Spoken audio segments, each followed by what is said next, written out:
So yeah, welcome to the Anispective Cats, where we talk about Medabots right now, which may or may not be the secret lost trigger shot. No, man, maybe. Probably not. Probably not. Probably not, but it's still fun. Yeah.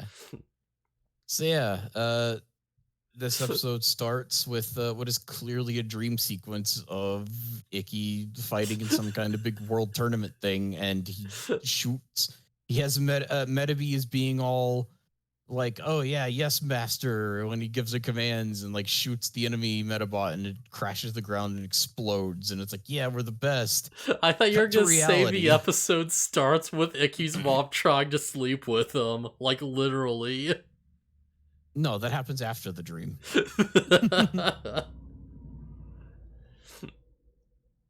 Cut to So reality, yeah. yeah, Icky's doing the thing where he's talking in his sleep, and he's like, "Oh, we're the greatest," and blah blah blah. And then his mom's trying to get him out of bed, and she does this by jumping in bed with him, and it's weird.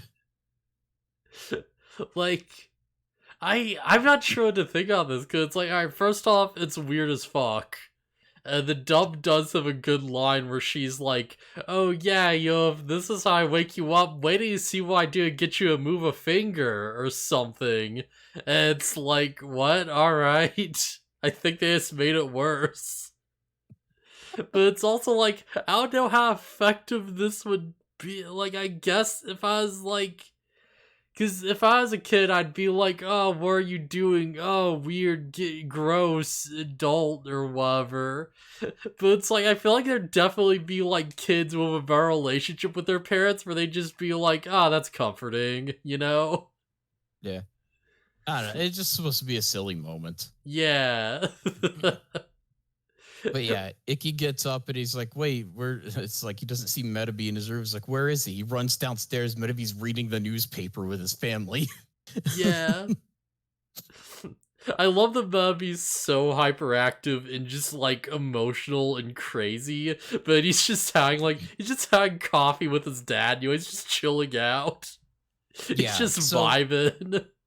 that's kind of something that's established at the end of the first episode. Everybody's just like, "Wow, Medaby is so like defiant and like it's so weird that he's like he's acting this way towards Icky and like so headstrong and stubborn." And it's like, so yeah, the implication being that most Medabots they're just robots. They don't really Yeah. have much of a personality. At least it doesn't seem that way. I don't think Pepper Yeah. Cat's ever said a thing. Like, they have their owner and they're like, "You know what? Yeah, just, do what they say." Actually, yeah, now you mention they don't have much of a personality, do they? Yeah, they just kind of stand there. They just do Yeah. whatever. Yeah. The most personality aside from Medaby so far has been Brass, and that's only because Brass actually talks. I don't even remember what he said. Holy She's crap. just like, she just comes to remind Erica that she's late for something or something. Oh, that. Okay, yeah, that. I thought it taught like the Bancho one. No, Brass is the like the nurse Right, looking one that the schoolgirl. belongs to Okay, Erica. yeah, that makes sense. Maybe that's like what the design's for. Maybe it's like not a battle bot, it's more of like a companion bot, right? Could be, yeah. I guess that could makes be a sense. thing. It's like yeah. Brass can heal and everything, or support and whatever. And I guess that doesn't necessarily have to be used on Medabots. Yeah, maybe that's what they mean by support. Maybe it's not like, you're supporting them in a fight. Maybe it's just like, oh, you're like an emotional support Medabot. And then you also have like, medical abilities or whatever, like Baymax. Yeah, she just got Baymax. Man, that'd be so cool. Yeah, I have a pet I got for emotional support, but what if it was an emotional support robot? Yeah. You just like, you trip in your house, you like mess up your leg, your robot just runs by, uses like healing weapons on it. It's like, yeah, thanks, Brass. I mean, Baymax. I mean. But they aim it and shoot it like a gun, so it's mildly concerning every time they do it. Yeah. I will heal you now. Click, click. It's like an actual cartridge with like healing juices they have to fire into your body.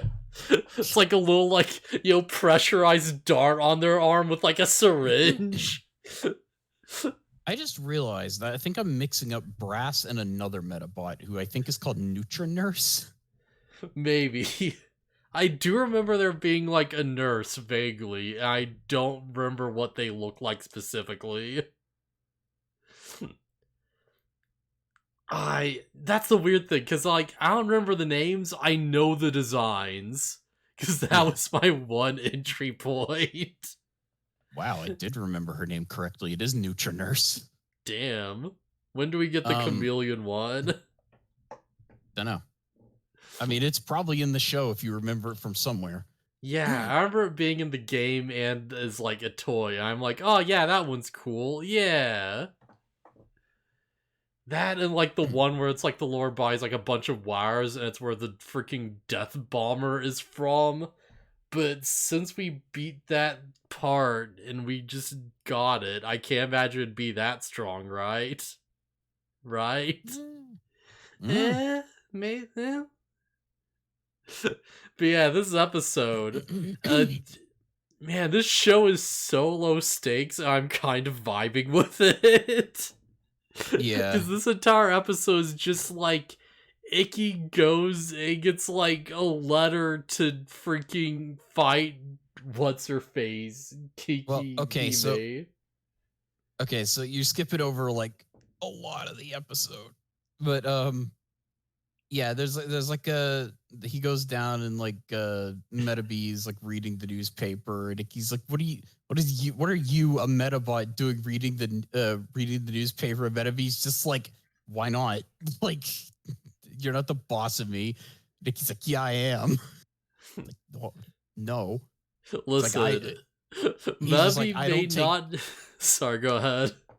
Sorry, Medabee's just like, I don't take orders from you. And then Icky's mom is like, hey, Medabee, can you take out the trash? And he jumps up and he's like, yes, ma'am. So it's just like, he just doesn't like Icky. To be fair, he called him a piece of junk. So I don't know. Listen, Medabe may be extremely impulsive, but is very concerned about the current political landscape. We have to keep up with geopolitics, you know? Yeah. And he's like, why do you listen to her and not me? Just like I think he calls her mom or mother. Yeah. It's like I owe mother or something. And he's like, but I'm the one who gave you life. And he's like, I didn't ask you to give me life. Yeah, Nikki's dad is just thinking, it's like, oh yeah, the words that every parent fears to hear. How ironic. I don't think that was his dad's thoughts. I think that was the narrator. The narrator says it. He's like, this is what he was thinking. Yeah. It's like just, zoomed in on his face. Yeah, it's funny. And the dub replaces that joke with literally nothing. It just keeps them arguing as it zooms on his face for no reason. That's still funny. And then weirdly enough, despite Medabee's disdain for Icky, he just decides to go follow him around. He's just like, you can't follow me. I got to go to school. Medabots aren't allowed. He's like, you can't tell me what to do. Yeah.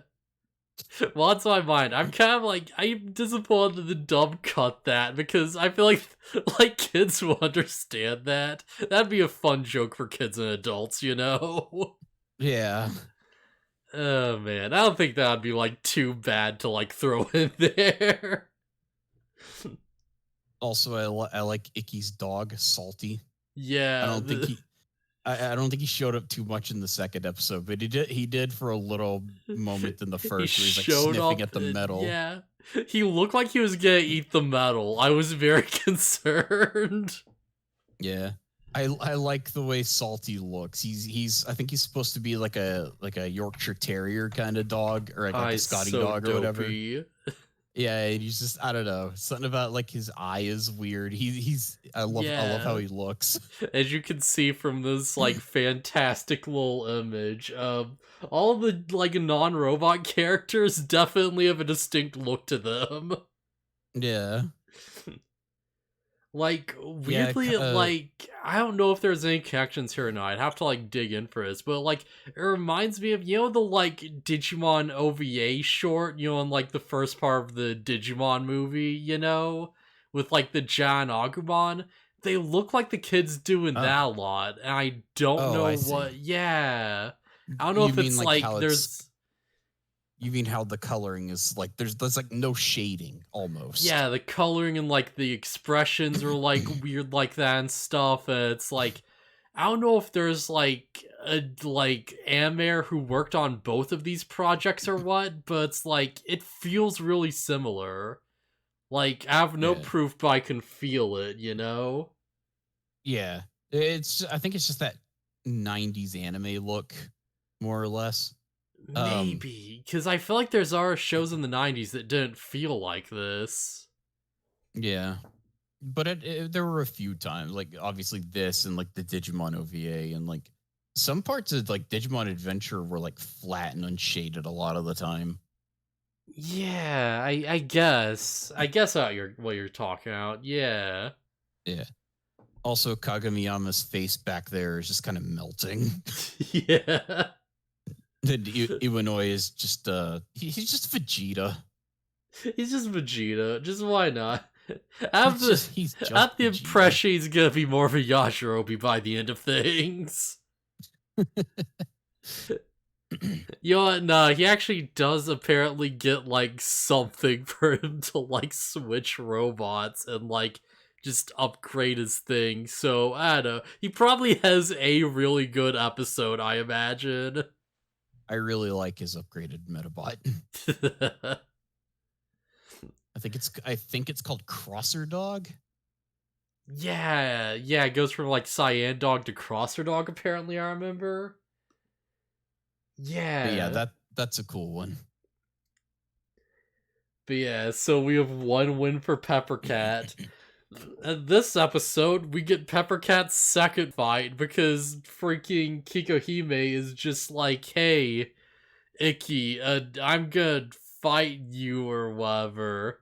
Cause, I had to, like, show you who's boss for, like, taking up attention by saving Erica. And Icky's like, okay, fine, I'll beat you with my robot. And he, like, no, first Icky, like, he gets the invitation, and then he goes to the student council room, where, like, because of the events of the last episode, when she beat the student council president, they lost their rooms, so they're all just hanging out in, like, the rabbit pen now, with, like, the bunnies. Yeah. And they just show up with their like, nerd glasses shining, like, Icky, please, you have to help us, you have to beat her, and then we'll make you vice president of the student council. And he's like, you know what? I like the sound of that. Current vice president is like, but that's my spot. Oh man. Get bit. You want the And position, yeah, learn how to fight with a robot. yeah, and yeah, just everybody in the student council has the big nerd glasses and like with the spirals and everything. I love that it's implied that they all have like Medabots as well, because they show up in like a swarm. And it's like, Kikuhime, yeah, she's like, all right, hey, when Ikki gets here, we'll just like jump him like 3v1. Why not? We have the numbers advantage. And like the Friend Student Council shows up with like 10 dudes, and she's like, wait, we can't fight all of you at once. Who do you think you are? That's unfair. Can't like then you're like, what kind of scumbag would try and like fight like with a numbers advantage? What's wrong with you? You're playing dirty. Yeah, yeah, it's like I said, she's hilarious. I love the her. the screws are funny. There's like a moment where it's like the Icky's dual challenge. He kind of accidentally left out because he found like a love letter, which I think was actually from the student council guys. Yeah. But yeah, he missed the dual request, and so they're waiting there for a while. waiting for Icky, and it's like, where is he? Kagemiyama like passed out, and he's like, again, he's like melting on the ground. It's like, Yeah. This poor guy. I should mention there's a one earlier where it's like Kageyama or whatever his name is does try to fight Icky on his own, like 1v1. Yeah. It's like they're just in the hallways, like, alright, yeah, we see Keith Turtle. And it's like, oh, he is a cool one, alright. And immediately the gym teacher's like, hey, no row battles in the hall. And just like manhandles his robot, gets him in like a chokehold. And it's like, oh, well, so much for that. Hold on a second. We have completely neglected such an important character who was in episode 1, Mr. Referee. Yeah, dude, I can't believe we had talked about, because Mr. Referee, he is the only referee we will ever need, and he is the best referee. Yeah. So in the Japanese version, and I said we'd be trying to use like Japanese names more than anything, but Mr. Referee is like ingrained in my mind forever. Yeah, I will never not call him Mr. Referee. It's too on point. But I think he has an actual name, and it's Mr. Kikuchi, I think. Yeah, Mr. Uruyu, something like that. No, it's like Kikuchi. Yeah, maybe, I don't know, I can't remember. Yeah, I looked it up. I was like, okay, does that mean, is that like is a referee in Japanese? No, it's not. Which I was kind of hoping, so I could just be like, I'm going to call him Mr. Referee because it means the same thing. But yeah, well, we have to call him Mr. Referee. There's no other way.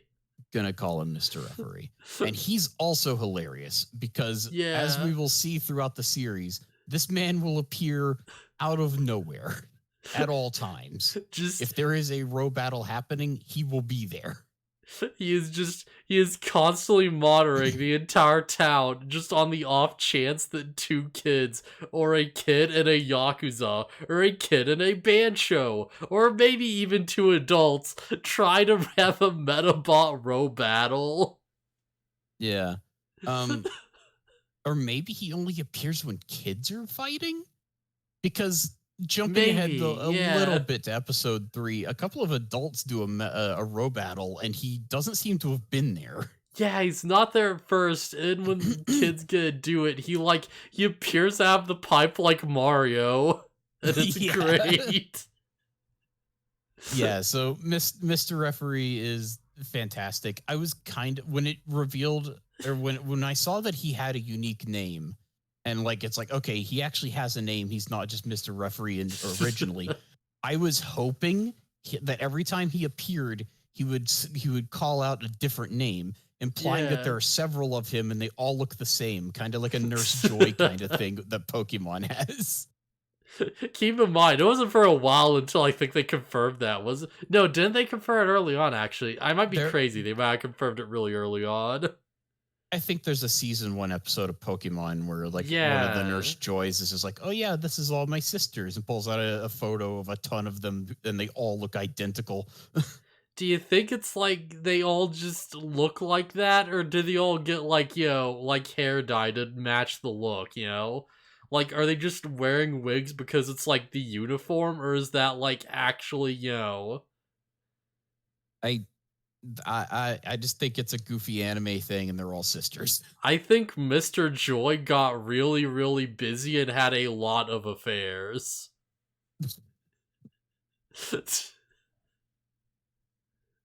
I mean, his name would be Mr. Joy, so it's not unwarranted.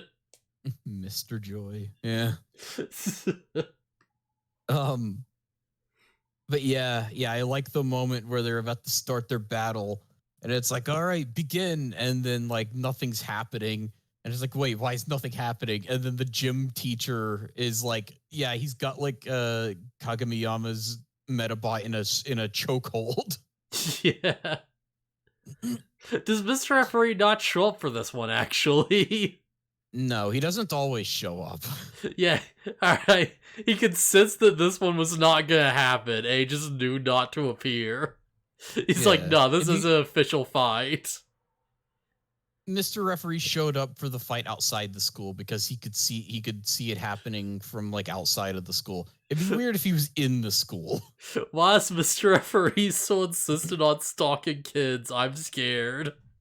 No. It's just the referee. It's the just fight. the robots. He's just there for the fight. Do not tarnish Mr. Referee's name. Alright, I am sorry. I did not mean to tarnish Mr. Referee. This man exists for the sport. This man is a pure, beautiful soul who has accidentally flashed an underage girl with penis. But he is accidentally. Emphasis on accidentally. He didn't do it on purpose. Listen, he came out of that pool in a diving suit, and you have to change after that. Yeah, he's gonna change into his referee uniform, and he just wasn't thinking. Starts changing it, looks over, and he's like horrified. It's like, all right, be right back. Yeah, that's when the thing drops, and it's like Mr. Referee needs to change. One moment. Oh man, I can't wait. Like, it'll never happen. I'm just thinking, like, what if Mr. Referee gets like a really sad backstory? What if he gets an episode where we actually go into like why he does this, and it's like really emotional and good? That would be great, but don't hold your breath for that to happen. Why is he Mr. Referee? Did his wife die and leave him with this like burning desire to referee all meta battles? Yeah, it was her passion and she passed away, and now it is his. Yeah, he has to carry on her dream. Rest in peace, Mrs. Referee. Oh man, who may or may not have even existed. But yeah, most of this episode is Icky and Medabots trying to not hate each other's guts. Yeah. Well, Medabots because Icky won't stop ordering him around, and Icky because Medabots won't listen to him. Mm-hmm. But eventually, let's see. Yeah, Medabots gets into a fight with Peppercat. Yeah, they eventually set aside their differences. We learn that Medabots is addicted to watermelon. Yeah, apparently that's a thing that, like, I guess beetles like watermelons. I guess I could see that. He says he's a what type of beetle does he say he is?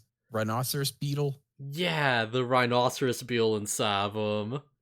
I think like Roku is supposed to be like a stag beetle or like, you know, Kawaga beetle or something. Yeah. But yeah, he like the trap for Medabots is there's just a watermelon in a net, and Medabots is like, he's like, oh no, my instincts, and like gets on all fours and starts making little bug noises and crawling towards it. It's so adorable. He like jumps on it and the net goes up and he's like, huh, you really are a beetle. I was like to imagine the store owners just sitting there like, I can't believe that crap actually worked.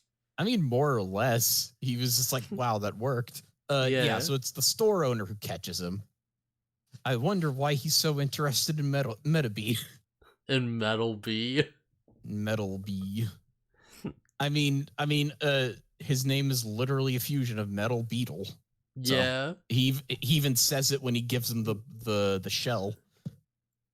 But yeah, we get Medabots back. We run to the chick guy again, and he gives more life advice. And then like Icky's just like, oh hey, look, it's Medabots.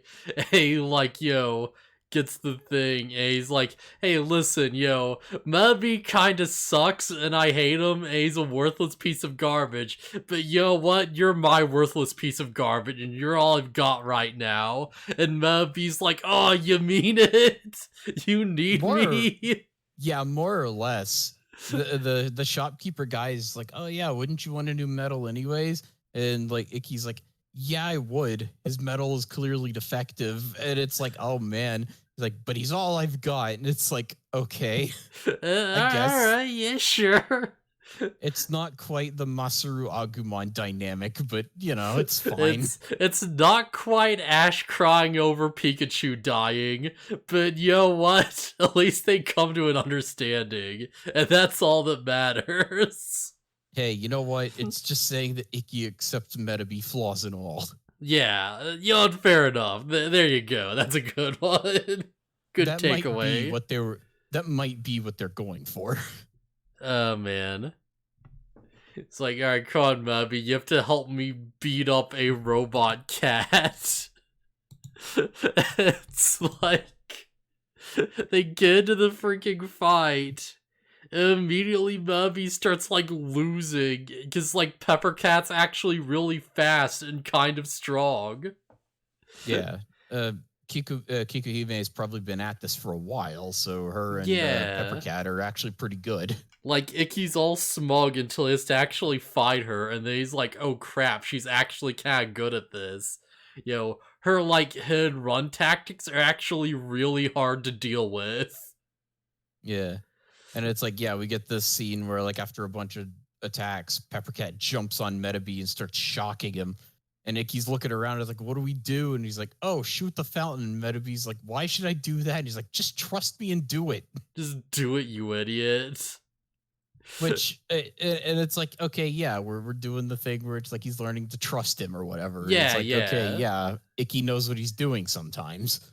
Yeah, I appreciate that, like, so far, Icky is actually smart and he's, like, good at this crap, Yeah, he just didn't have the money to have a Medabot until now. Yeah, the, like, blockade in the road for Icky is not, like, personal or, like, mental, it's financial.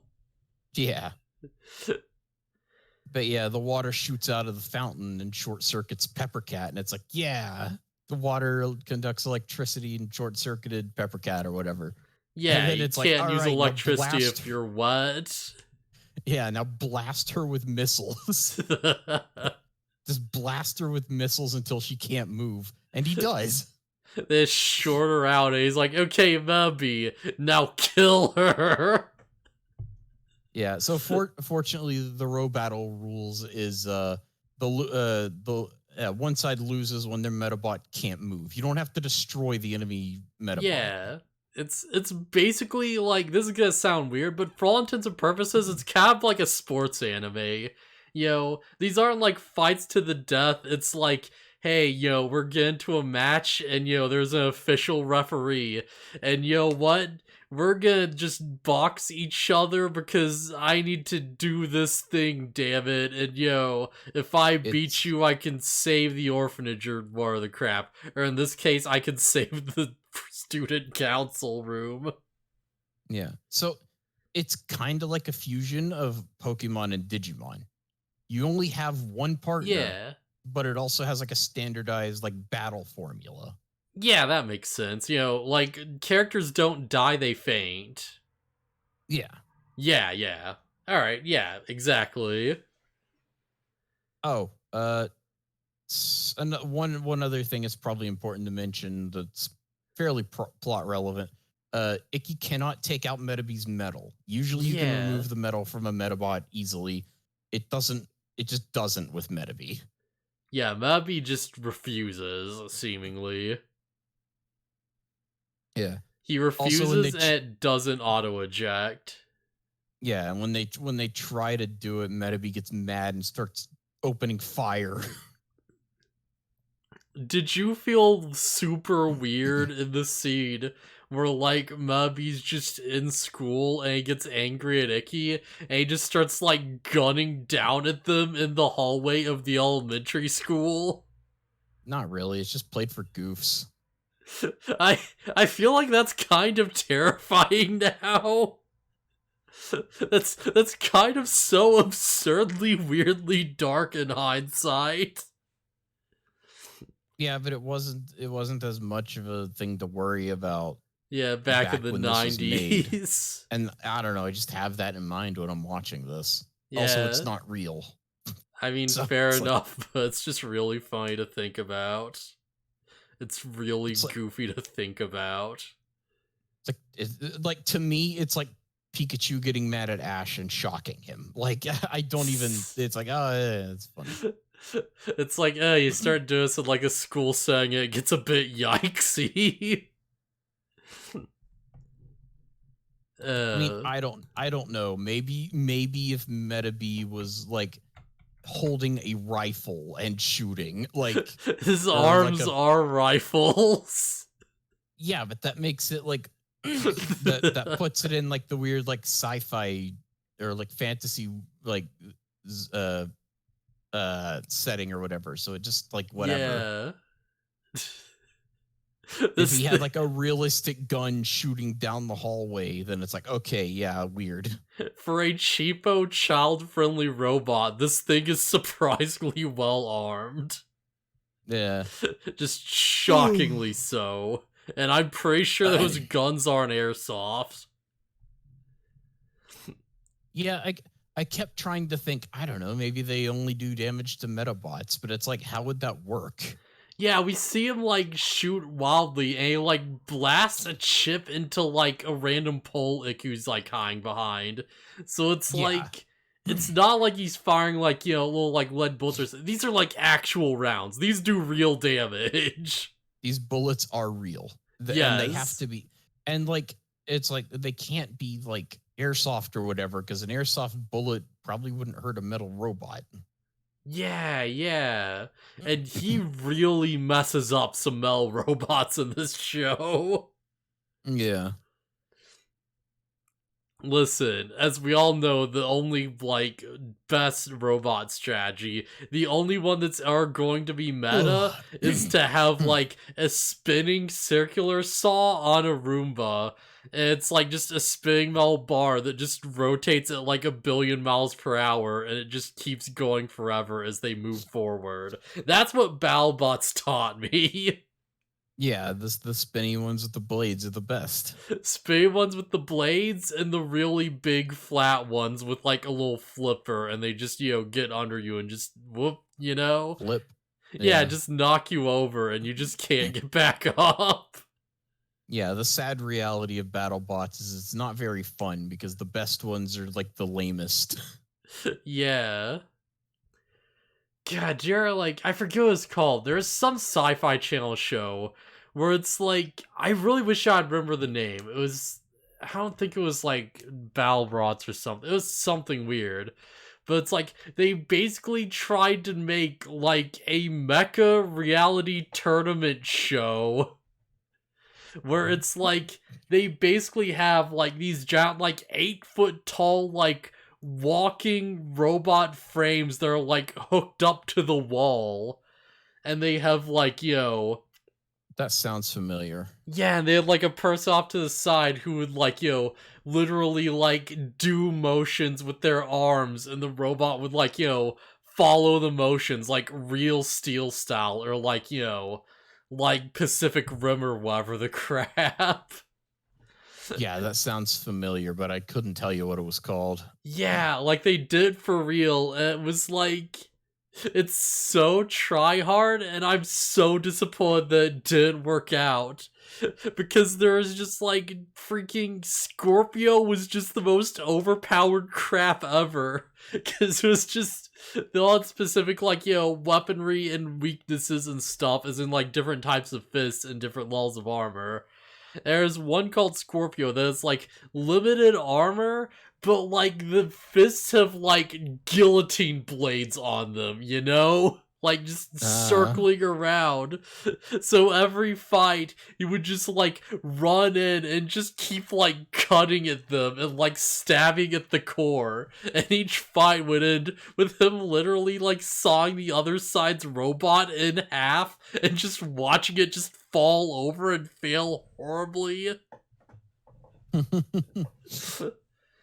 It was like the big finale was him versus Crash, which is like the rot that's whole thing is that it's like it literally has like a roll cage on it. So it's the most defensive thing ever. And it's like, because it's so defensive, it couldn't get the blades in, and Crash just like wrecked it. Because it couldn't get past the roll bar. I think there's like some point where it like cut the arm and Crash's arm starts like, going limp and it just starts like just beating the crap out of him with its like broken arm, just like flailing it at him. And it kind of made it more effective.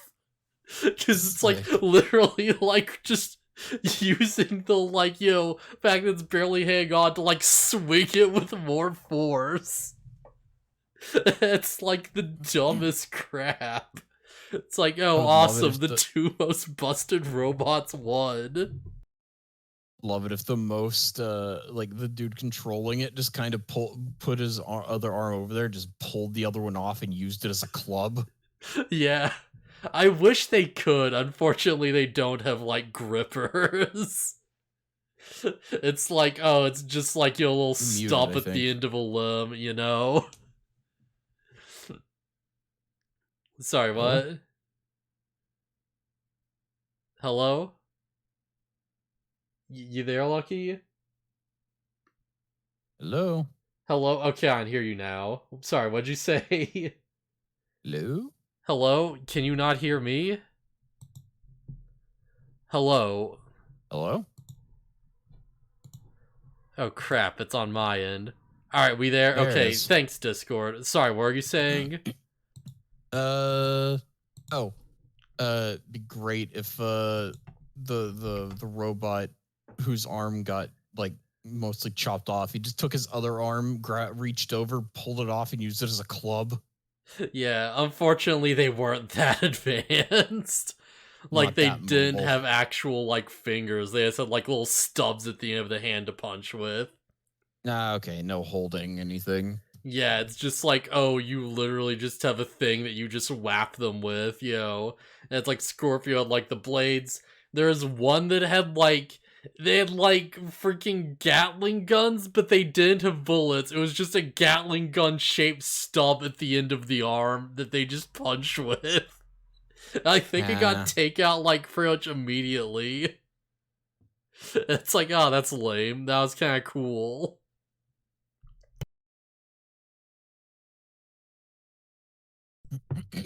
Right, I was gonna say, do we have anything else to talk about, but we do have something else to talk about. Because this episode ends with a freaking Bancho just randomly showing up. Yeah, throughout episode 1 and 2, Kikuhime has been like, oh man, that person is gonna kill us for like losing or whatever. They will literally murder us. Yeah, that guy is like, oh, who is that guy? And it's like, it's the for real leader of the Screws. And he just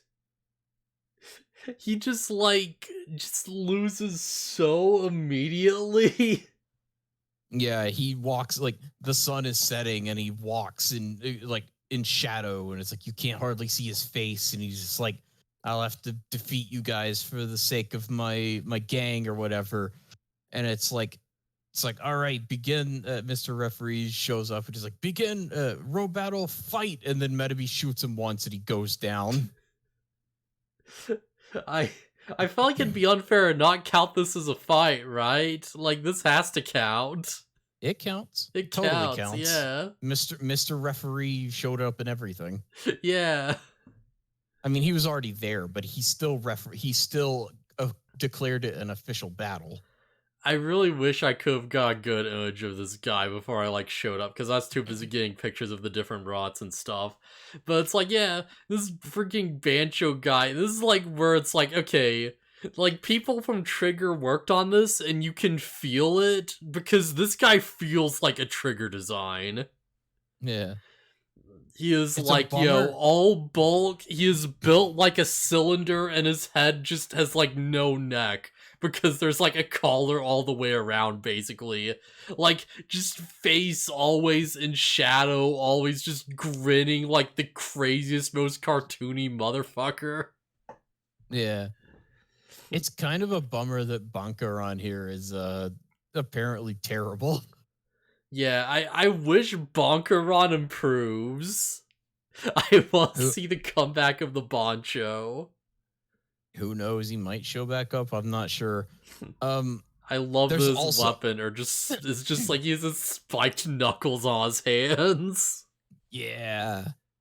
I like that Icky doesn't find the duel the challenge to the duel note in his locker, but the president of the school does. Yeah. And he shows up to where the screws are, and he's like, "Hey, I'll fight you." And he shows up, and he's got his own Medabot. And he's like a little samurai. Yeah, I love him. Yeah, and the screws are like, "Nope, we're out of here." It's like, "Oh God, it's the principal," and it's like, I think he said the principal says something like, "I'm so lonely." Yeah. Weirdly, like, is another point for why we're not doing the dub. In the dub, they play this, like, straight, and it's like, the music and stuff sounds like they're afraid of him. It's like, oh no, he's actually serious or whatever, as opposed to like, oh no, an old man, let's get out of here. And they just run away just to spite him. Yeah, I want to see the principal's. I want to see the principal's Medabot fight. Yeah, I bet I could do some cool stuff with a samurai robot. That'd be neat. And yeah, I like the reveal that it's like, yeah, all the kids have the Medabots, but like there are plenty of adults who just have them too. It's like, yeah, it's a fun little hobby for everyone. Oh man, everyone, including the freaking Yakuza. Do we Yeah, have anything we'll else get we really into want to that. say out this episode? It's good. It's another Good good one. episode, yeah. I do want to mention. It's a good like partners learning to trust each other episode. I should mention, in the last episode, we got the quick, like, part roundup thing where it's like, oh yeah, Icky got the missile launcher from, like, the freaking blackmail, but he gave it to Spike so he would, like, stop crying or something, is, like, the note. Oh, okay, yeah, because he won back the part that they stole from him initially. Yeah, he, like, traded away for something. It's like, okay, this episode, it's like, alright, he finally does get a part, and there's, like, nothing that's like, oh, we traded away or whatever. These are his first actual, like, wins, where he gets parts. They Yeah. now just have Peppercat's arm. Oh, okay. Yeah, all right. They have Peppercat's arm, and they have the Bancho's legs. Oh, okay. I wasn't sure if he had gotten anything from Bunker on. Yeah, Okay. apparently the skill is counter, but there's, like, no description, so I don't know what that actually means. Yeah, it might come back later, it might not. Probably won't, but, like, just in case. Counters are neat. Yeah, counters are pretty neat. I like that the leg parts do serve a function other than just mobility, and some of them do things. Yeah. I don't know what they do a lot of the time, but they do have specific names and abilities. Yeah. So yeah, good episode. Yeah.